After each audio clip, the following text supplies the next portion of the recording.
بسم اللہ الرحمن الرحیم۔ یہ کلپ نمبر 32 ہے اور آج ہم سورہ بقرہ کی آیت نمبر 57 اور 58 کا ترجمہ و تفسیر پڑھیں گے۔ اللہ رب العالمین نے ارشاد فرمایا، وَظَلَّلْنَا عَلَيْكُمُ الْغَمَامَ وَأَنزَلْنَا عَلَيْكُمُ الْمَنَّ وَالسَّلْوَىٰ، اور سایہ کیا ہم نے اوپر تمہارے ہلکے بادل سے، وَأَنزَلْنَا عَلَيْكُمُ الْمَنَّ وَالسَّلْوَىٰ، اور اتارا ہم نے اوپر تمہارے من اور سلوہ کو، کلوا من طیبات ما رزقناکم، کھاؤ تم ستھری چیزوں میں سے جو دیں ہم نے تمہیں، وما ظلمونا ولکن کانوا انفسهم یظلمون، اور نہیں ظلم کیا انہوں نے ہم پر، اور لیکن تھے وہ اپنی جانوں پر ظلم کرنے والے۔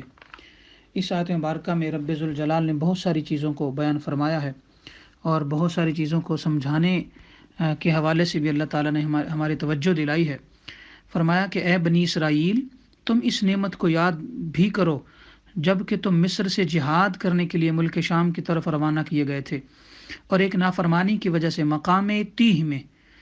تا یا اور ہا، مقام تیہ میں قید کر دیے گئے، جو سخت گرم اور آب و دانہ سے خالی تھا، یعنی اس میں نہ کچھ کھانے کا تھا نہ کچھ پینے کا تھا، شدید گرمی تھی۔ اگر وہاں تم پر ہمارا فضل نہ ہوتا تو تم وہاں ہی بھوکے پیاسے جل بھن کر ختم ہو جاتے، لیکن ہم نے وہاں بھی تمہاری دستگیری فرمائی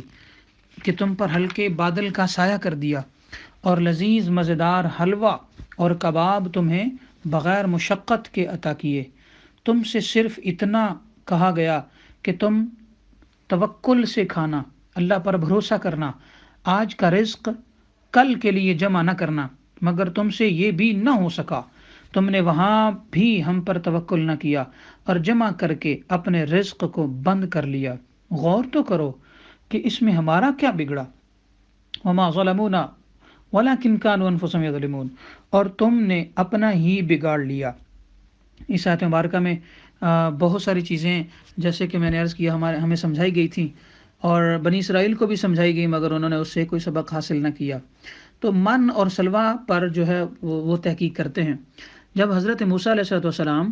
ان 70 اسرائیلیوں کو زندہ کرا کر، یعنی جو کوہ طور پر آپ کے ساتھ گئے تھے، مصر میں لے گئے، تو سارے بنی اسرائیلیوں کو حکم الہی پہنچایا کہ مصر سے روانہ ہو کر ملک شام کی طرف چلو، کیونکہ وہ ابراہیم علیہ السلام کا مدفن ہے، یعنی دفن ہونے کی جگہ، وہیں یعنی ملک شام میں حضرت سیدنا ابراہیم علیہ السلام کا مزار ہے، اور وہاں ہی بیت المقدس بھی ہے۔ یعنی اس زمانہ میں ملک شام کی طرف بیت المقدس ہوتا تھا۔ یوں کہہ لیں کہ آج کل تو یہ کنٹریز ڈیوائیڈ کر دیے گئے، مگر ہیں تو پھر بھی یہ پاس پاس ہی۔ تو جس پر ایک ظالم اور سخت قوم، جس قوم کا نام عمالقہ تھا، انہوں نے قبضہ کر رکھا ہے، ان سے جہاد کر کے اس ملک سے ان کو نکالو اور وہاں ہی آباد ہو جاؤ، جیسے کہ تم نے مصر کو فرعونیوں سے پاک کر دیا۔ اس حکم میں راز یہ تھا کہ بنی اسرائیل ملک مصر میں فرعون کے عیش و آرام دیکھ چکے تھے اور اب سارے مصر کے مالک بن گئے تھے، تو یہ اندیشہ تھا کہ یہ بھی فرعونیوں کی طرح عیش و آرام میں پھنس کر اللہ کی عبادت بھول جائیں گے۔ اور فرعون کہا کرتا تھا کہ موسیٰ اور ہارون علیہ السلام صرف یہ چاہتے ہیں کہ مجھے مصر سے نکال کر بنی اسرائیل کو یہاں کا مالک بنا دیں۔ اگر اسرائیلی وہاں ہی رہتے تو دوسرے لوگ کہتے کہ فرعون کا خیال بالکل ٹھیک تھا، اللہ کے نبی نے اپنے گھر والوں کو پالا صرف ملک گیری کے خیال سے اور حکومت اور بادشاہی کے خیال سے، یہ سب کچھ کیا گیا، اور یہ تمام باتیں دنیا حاصل کرنے کے بہانے تھے۔ اس لیے حکم دیا گیا کہ اس جگہ کو چھوڑو اور فی سبیل اللہ جہاد کر کے شام کی مقدس سرزمین کو دشمنان دین سے خالی کروا لو۔ بنی اسرائیل مصر کی زمین سے بہت راضی تھے اور خوش تھے، کیونکہ بغیر مشقت، یوں کہہ لیں کہ لقمہ تر ان کے ہاتھ آ گیا تھا، کیونکہ فرعون بہت سارے فرعون گزرے ہیں مصر کی سرزمین پر، تو انہوں نے اسے بڑی خوبصورت بنا دیا تھا، بڑے عیش و آرام تھے وہاں پر، جیسے کہ آج کل ہمارے پاکستانی اور مشکل ممالک والے یورپ، امریکہ، برطانیہ اور کینیڈا وغیرہ بھاگتے ہیں، تو وہاں یعنی ہم سمجھتے ہیں کہ وہاں پر سب کچھ ہے۔ اسی طرح جو بنی اسرائیل والے تھے، ان کے لیے مصر تھا اس زمانہ میں، تو اس لیے ان کو وہاں سے نکلنا بہت مشکل ہو رہا تھا۔ چاروں ناچار روانہ تو ہو گئے نبی کے کہنے پر، لیکن بات بات بات کی موسیٰ علیہ السلام کی شکایت کرتے تھے، موسیٰ علیہ السلام کی بارگاہ میں ہر چیز کی شکایت کرتے اور زبان درازی کر کے ان کو تنگ کرتے تھے۔ جب مصر اور شام کے درمیان بغیر ایسی جگہ پر پہنچے جہاں نہ پانی تھا، نہ غذا تھی، نہ کھانے پینے کو کچھ تھا، نہ ہی وہاں درخت تھے کہ جن کے سائے میں وہ بیٹھ سکیں، اور سخت گرم میدان میں پہنچے جس کا نام تی ہے، اور انہیں خبر پہنچی کہ جن عمالقہ قوم سے ہم جنگ کرنے جا رہے ہیں وہ تو سخت جنگجو اور بہادر ہے، جن سے ہم لڑنے جا رہے ہیں وہ تو بڑے بہادر ہیں، ان کے جسم ہی تقریباً 70 گز کے ہیں۔ تو وہ جو بنی اسرائیل تھے موسیٰ علیہ السلام کے سامنے بیٹھ گئے اور جنگ سے ہمت ہار بیٹھے، اور موسیٰ علیہ السلام سے عرض کیا کہ آپ اپنے رب کے ساتھ جا کر ان سے جنگ کر لیں، ہم تو یہیں رہیں گے۔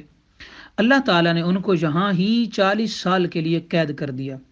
یہ میدان تی صرف 18 کلومیٹر میں تھا، لیکن وہ اس میں ہی حیران و پریشان پھرتے رہے اور یہاں سے نہ نکل سکے، اسی لیے اسے میدان تی کہتے ہیں۔ تی کا معنی ہوتا ہے حیرانی یا حیرانگی، یہ تفسیر روح البیان میں واقعہ موجود ہے۔ اب ان کا انتظام یوں کہہ لیں کہ انہیں اس سزا میں بھی رکھا گیا، اس کے باوجود چونکہ نبی علیہ السلام موسیٰ علیہ السلام بھی ان کے ساتھ تھے، تو پھر ایسا ہوا کہ اللہ تعالیٰ نے نبی کا صدقہ ان کے کھانے اور پینے کا انتظام بھی کیا، گو کہ وہ نافرمان قوم تھی، پر اللہ نے ان کا کھانا پینا بند نہیں کیا۔ آپ اندازہ کریں کہ رب کہاں کہاں کھانے پینے کا انتظام کرتا ہے، مگر ہم ہیں کہ ہم حلال اور حرام کا بھی تمیز نہیں کرتے اور اپنے کھانے پینے کے پیچھے ہی بڑے بڑے ظلم کر لیتے ہیں۔ ہمیں چاہیے ہم اس سے باز رہیں۔ اگلا واقعہ یہ ہے کہ اللہ تعالیٰ نے انتظام ایسا کیا کہ دن میں سفید ہلکا بادل آتا جو ان پر سایہ کر کے انہیں گرمی سے بچاتا، اور یہ سلسلہ سال ہا سال تک چلتا رہا، اور اندھیری رات میں ایک آسمان کا نوری ستون اترتا جس کی روشنی میں وہ اپنا کام کاج کیا کرتے تھے۔ یوں کہنا جیسے کہ آج کی ٹیوب لائٹ ہے تو یہ تو چھوٹی سی ہوتی ہے، تو اللہ تعالیٰ اس 18 کلومیٹر کے بہت بڑے میدان میں ایک ستون اتارتا، تو وہ ستون اتنا روشن ہوتا کہ سارے میدان پر اس کی روشنی ہو جاتی اور لوگ اپنا کام کاج کرتے تھے، اور یعنی سورج نکلنے سے پہلے نہایت لذیذ حلوہ آسمان سے برستا تھا، اور وہ لذیذ حلوہ جو ہے وہ شبنم کے قطروں کی طرح، اوس کے قطروں کی طرح زمین پر گرتا تھا، اور نیچے وہ چادریں بچھا لیتے تھے۔ تو اسے من کہتے تھے، یعنی من جو ہر شخص کو روزانہ ملتا، اس کا جو وزن ہے وہ تقریباً 4 kg ہوتا، 4 kg پر پرسن اللہ تعالیٰ اتارتا، جو کہ ان کو دن بھر کے لیے کافی ہو جاتا تھا۔ اور کمال کی بات یہ ہے کہ جمعہ کے دن دگنا برستا تھا تاکہ ہفتہ کے دن بھی ان کے کام آئے، کیونکہ ہفتہ کے دن ان کے لیے عبادت کا دن تھا۔ اس دن وہ عبادت کرتے تھے اور انہیں کھانے کا انتظار اور کھانا جمع بھی نہیں کرنا پڑتا تھا، وہ باقاعدہ عبادت میں ہی لگے رہتے تھے۔ تو یہ لوگ میٹھی چیز سے گھبرا گئے اور نمکین چیز کا موسیٰ علیہ السلام سے مطالبہ کر دیا۔ چنانچہ اللہ تعالیٰ نے پھر اس کا بھی انتظام کیا کہ روزانہ عصر کے بعد ان کے لیے نفیس کبابوں کا اللہ انتظام فرماتا تھا، یعنی سلوہ، اسے سلوہ کہتے ہیں۔ جیسا کہ تفسیر، یعنی یوں کہہ لیں کہ اس کی تفسیر کے اندر مختصراً میں نے بیان کیا ہے، اللہ تعالیٰ پرندے بھیجتا شام کو، وہ پرندوں کو پکڑتے اور اس انداز سے بھیجتا کہ وہ پرندے ان کے سروں کے قریب ہوتے اور وہ انہیں پکڑے جاتے، اور پھر وہ آگ جلا کر انہیں ان پر بھونتے اور پھر کباب بناتے اور پھر انہیں کھا لیتے، تو وہ سلوہ تھا۔ یوں کہہ لیں کہ اس میں یہ پابندی تھی، جو یہ من اور سلوہ اللہ تعالیٰ اتارتا، اس میں ایک ہی پابندی تھی، اور وہ یہ تھی کہ وہ روزانہ اسے کھا لیں، کل کے لیے جمع کر کے نہ رکھیں۔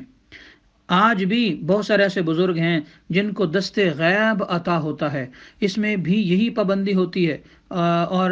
جمع کرنے سے منع کیا جاتا ہے۔ جیسے کہ سرزمین پنجاب پاکستان میں حضرت صوفی برکت علی لدھیانوی رحمۃ اللہ تعالی علیہ، آپ کو اللہ تعالیٰ نے یہ دست غیب عطا فرمایا ہوا تھا کہ آپ ہر روز اپنے کھانے پینے کی چیزیں جو ہے نا وہ ساری ختم کر دیتے، حتیٰ کہ اپنے ڈبوں سے مرچیں اور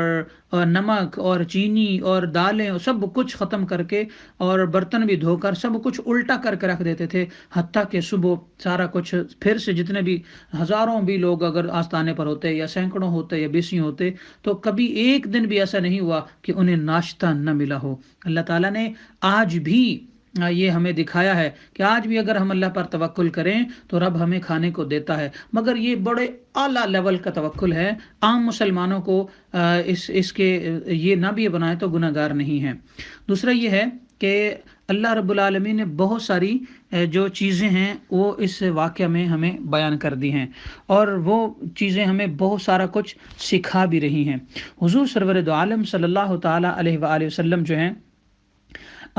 آپ نے ارشاد فرمایا کہ یہ جو گوشت بھوننے کی چیز ہے، اس سے پہلے گوشت جلا نہیں کرتا تھا، مگر بنی اسرائیل نے مقام تی کے اندر گوشت کو جلانا شروع کیا، یعنی کباب بنانا شروع کیا۔ لہٰذا بنی اسرائیل کے بارے میں آقا علیہ السلام فرماتے ہیں کہ اگر بنی اسرائیل نہ ہوتے تو کھانا نہ سڑا کرتا، اور حضرت سیدہ حوا علیہ السلام جو ہیں، اگر ان سے حضرت آدم علیہ السلام کو دانہ کھلانے کی یوں کہہ لیں کہ غلطی نہ ہوتی تو کوئی بھی عورت اپنے شوہر سے خیانت نہ کرتی۔ اس زمانے میں ہوتا یہ تھا کہ بنی اسرائیلیوں کے بال بھی نہیں بڑھتے تھے، اور ناخن بھی نہیں بڑھتے تھے، اور حجامت کی ضرورت بھی نہیں پڑتی تھی، اور کپڑے بھی میلے نہ ہوتے تھے اور نہ ہی پھٹتے تھے، تاکہ دھوبی یا درزی کی ضرورت نہ پڑے۔ حتیٰ کہ جو بچے پیدا ہوتے تھے ان کے جسم پر قدرتی لباس ہوتا تھا جو کھال کی طرح جسم کے ساتھ بڑھتا رہتا تھا۔ اس دوران میں بنی اسرائیل کے ہاں جو بھی اولاد ہوتی وہ بھی قدرتی کپڑے میں لپٹی ہوئی ہوتی، جو کہ جسم کے ساتھ ساتھ بڑھتا رہتا تھا۔ بعض روایات میں جیسا کہ آقا علیہ السلام کے بارے میں آتا ہے کہ آقا علیہ السلام دنیا میں تشریف لائے تو آپ ناف بریدہ تھے، آپ کی آنکھوں میں سرما لگا ہوا تھا، اور آپ جو ہے وہ شانہ حریر میں یعنی حریر کے لباس میں آپ جب ماں کے شکم سے باہر آئے تو فرشتوں نے انہیں لپیٹ دیا تھا۔ تو یہ روایت جو ہے اس کی تائید بنی اسرائیل کا یہ واقعہ بھی کرتا ہے کہ 40 سال کے دوران ان پر اور ان کی اولاد پر قدرتی کپڑا ہوتا تھا۔ اور ہمارے ہاں بھی ایسا ہے کہ آقا علیہ السلام شاہ فرمایا جب تمام انسان قبروں سے اٹھیں گے تو ان کے جسموں پر کپڑے نہیں ہوں گے، کیونکہ کفن گل سڑ چکے ہوں گے۔ اس کے باوجود صبح قیامت اللہ تعالیٰ قدرتی کپڑا عطا فرمائے گا۔ تو اس آیت سے یہ بھی مسئلہ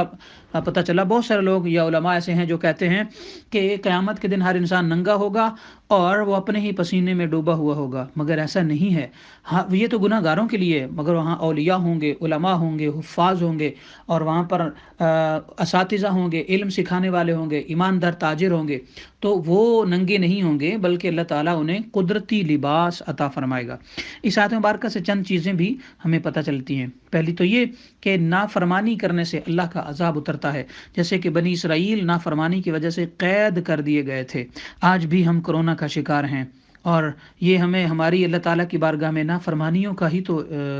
عذاب ہے۔ ہمیں چاہیے کہ ہم توبہ کریں۔ دوسرا یہ کہ اللہ تعالیٰ کوئی بھی مصیبت بھیجتا ہے تو ساتھ ہی اس کا علاج بھی بھیجتا ہے، لہٰذا ہمیں گھبرانا نہیں چاہیے۔ جیسے کہ بنی اسرائیل پر میدان تی میں بادل بھی اتارا اور من اور سلوہ بھی اتارا۔ تیسرا یہ ہے کہ بے صبری کرنے سے نعمت چھن جاتی ہے، جیسے کہ من اور سلوہ بنی اسرائیل سے چھن گیا تھا۔ چوتھا نقطہ اس میں یہ ہے کہ سڑا ہوا کھانا حرام ہوتا ہے اور تندرستی کے لیے مضر ہے۔ اللہ تعالیٰ جل مجدہ الکریم نے اس آیت مبارکہ میں ہمیں یہ مسئلہ یہ بھی سمجھایا کہ سڑا ہوا کھانا کھانا حرام ہے، اور گھروں میں اگر کوئی ماں بہن بیٹی سے کھانا سڑ جائے یا جل جائے تو وہ کسی صورت نہیں کھانا چاہیے، کیونکہ اس سے انسان بیمار ہو جاتا ہے۔ اگر کھائیں گے تو ایسا سمجھو جیسے حرام کھایا، یوں کہہ لیں کہ حلال چیز بھی حرام اپنے اوپر کر لیتے ہیں۔ اس سے ایک اور مسئلہ پتہ چلتا ہے کہ جو چیز آرام سے ملتی ہے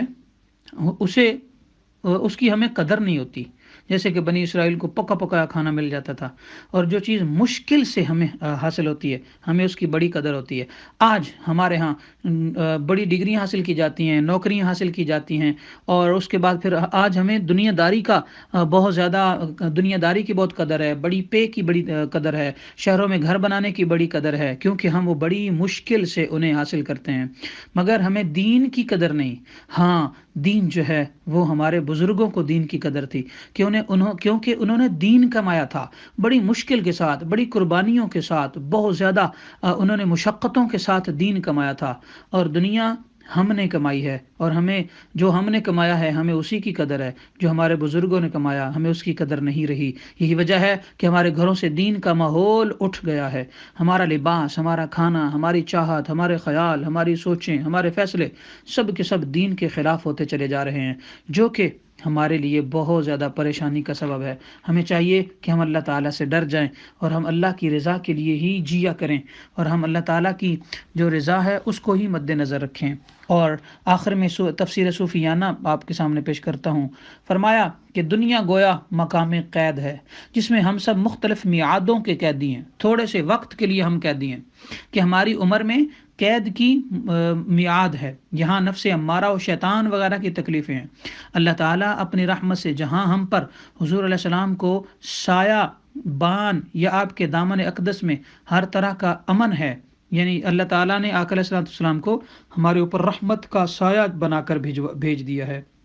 اور قرآن و حدیث دیے ہیں جو کہ ہمارے لیے روحانی من و سلوہ ہے، جس سے ہمارے قلب اور روح کو ایمانی غذائیں ملتی ہیں۔ کاش ہم قرآن پڑھا کریں، اور اللہ تعالیٰ کا جو